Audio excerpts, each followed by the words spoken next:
So let's talk about the ScanX machine for just a minute. We have several in our clinic. You will notice that there's a couple of lights on the ScanX. This is your power button, and when you come into the clinic, that's part of opening our clinic. We turn our ScanX machines on, and the other thing that you'll see is the eraser button. And what happens is whenever you scan your images into the computer, when they drop out down here in the bottom, they're erased. And we always want to make sure both of these buttons are on whenever you are using the scanning machine. Because if not, and they're not erased, then you can use those same images, or you can use those same plates on another patient, and then you'll get a double exposure, and so they will not be diagnostically useful. So this is what our ScanX machine looks like. Your size 1 plates will go into your far left, and you'll see the little arrows on here. This tells you where you can feed your PSP plates in. And if you notice, there's a slot where the plate fits in. So you can see the little slot right here. So you'll be placing it right into this slot. Okay, so if you're not really careful, sometimes you'll put it in behind the slot. So you just want to make sure it's in the slot. It holds your PSP plate upright, so when it pops up on the screen, it will be straight. So again, you have 4 different areas. This one's for your size 1. These are for your size 2. So the next thing we're going to do is we're going to go ahead and scan our PSP plates.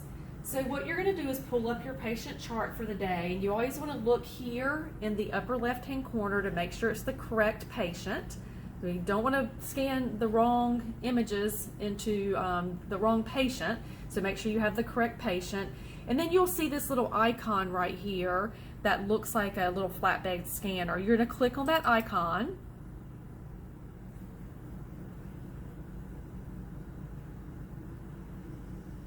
You have to be patient, and then you have a box that pops up like this.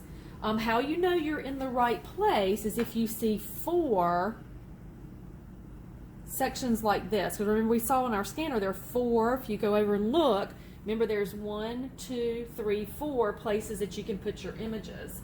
So this would not be correct because it only has 1. So what we're going to do is we're always going to tell you, you always have to be on the tooth when you're scanning. And look, you have 1, 2, 3, 4 slots for us to put our PSP plates in. So that's awesome. Now, the next step you're going to do is you're going to push the play button, okay, which says start image scanning. So we're going to click the play button. If you notice, they all turn green. And guess what? Green means go. And look at our scanner. We have our 4 slots and they're all green. Green means go. So what we're going to do next, if you look at our black box, there's some little indentions on the side. If you push those, it allows you to open the box. You can see our PSP plates are inside. You want to minimize the amount of time that this is open. So what I would do is open it, grab a PSP plate out, and then you're going to place it in one of the slots. Now, one side of your PSP plate is blue. It always say blue to the drum. So when you're putting it in the scanner, the blue faces the drum so you can see the numbers. And again, you just place it in the slot, you give it a little push, and if you look when the slot's in use, your number is yellow. So which means yield. Do not put, it should be stop instead of yield. Do not put another PSP plate in that slot. So let's go ahead and put another one in. We're going to the next slot. Give it a little push. You can see that this slot's being used. But look, number 2 is available. It turns green when it's available.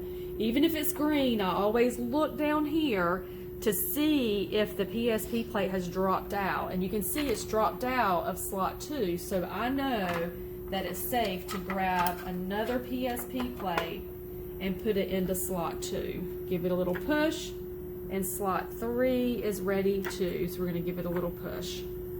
So now they're all in, and I always look at the bottom and I count. I know how many I put in, and that's how many that should come out. So I have 2, so I have 2 more that will be coming out. So while that's happening, if you'll come over to the screen, what you'll see is my images are popping up on the screen.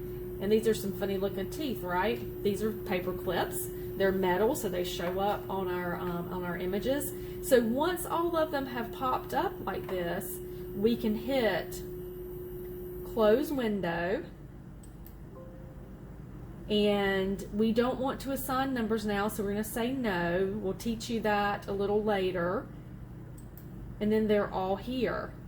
Okay, so what you do next is you have to place these in the correct area on our mount. So we're going to get rid of these because we want to show you how to place some of these images. So whenever you're placing an image, you would double click it and it gets big, and you see this little 0 up here in the corner. You will click on the 0, and then it allows you to pick where that image needs to be placed on this screen. So say for instance it's a maxillary right molar projection. I would click those 3, and here's another little trick. If you click the first one and the last one, it'll save you a click. And then hit done. And then we can hit X here to make it small again. You can see it is placed in that exact spot. So say this is our premolar. Let's do one more. We're going to double click, come up here, click the 0, and then it's our premolar projection. So I'm going to click my 2 premolars, and then I'm going to hit done. And then I can hit the X to make it small again, and you can see it's up here by the premolars. So that's how you mount your images that appear on your screen after you've scanned them. When you're all done, you're going to click this X, this white X in the green circle, and it takes you back to the main chart, and then you will hit the X over on the far right, which says close, because you do not want to leave this up for HIPAA purposes. And then you're going to say yes, you want to minimize your chart. And then you're all done, and you can open these images back at your unit for the dentist to take a look. Now, the last part that you're going to do is you're going to take your black box and you're going to place it back over on the counter for the next student that comes along. And then we have to repackage our PSP plates for the next person to use them. Again, we have all 4. We had 4 that we put in, so we want to make sure we have 4 that come out. And you have the repackaging supplies are kept in the clinic, and these are size 2s and these are size 2s. So we're going to take our PSP plate, we're going to slide it into the package, and then we're going to peel this. It's kind of like a Band-Aid sticker. You're going to peel it, and you're going to make sure the PSP plate's all the way down because you don't want it to get caught in the sticky part. You're going to make sure it's really good and sealed, and you're going to do all 4 of those, and then you'll return these to the proper place.